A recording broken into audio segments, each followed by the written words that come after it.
پیارے دوستو، کیا آپ کی شادی میں لگاتار رکاوٹیں آ رہی ہیں یا رشتہ ہوتے ہوتے بات ٹوٹ جاتی ہے؟ اگر آپ بھی رشتے کی بندش یا نصیب کی کشادگی کے لیے کوئی بہترین اور آسان حل ڈھونڈ رہے ہیں تو یہ ویڈیو پیارے دوستو آخر تک ضرور دیکھیے گا۔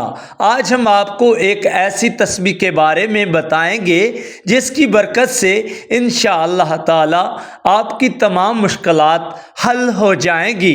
ناظرین کرام، بہت سے لوگ پریشان ہوتے ہیں کہ ہر کوشش کے باوجود کام نہیں بن رہا، لیکن یاد رکھیے اللہ رب العزت کے کلام میں ہر مشکل کا حل ہے۔ آپ نے کرنا یہ ہے کہ روزانہ نماز عشاء کے بعد پورے یقین اور توجہ کے ساتھ سب سے پہلے 11 مرتبہ درود ابراہیمی پڑھنا ہے۔ اس کے بعد یا فاتحہ یا وہابوں کی تسبیح ایک یعنی پوری 100 مرتبہ پڑھنی ہے، اور آخر میں پھر 11 مرتبہ درود ابراہیمی پڑھنا ہے۔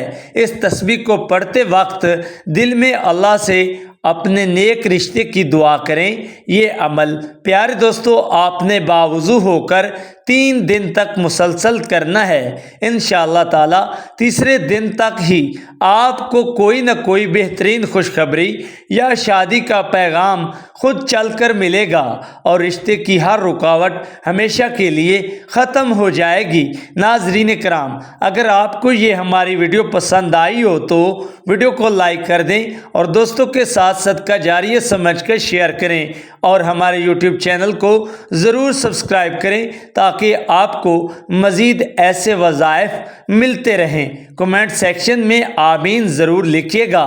اللہ رب العزت آپ سب کا حامی و ناصر ہو۔ اللہ حافظ۔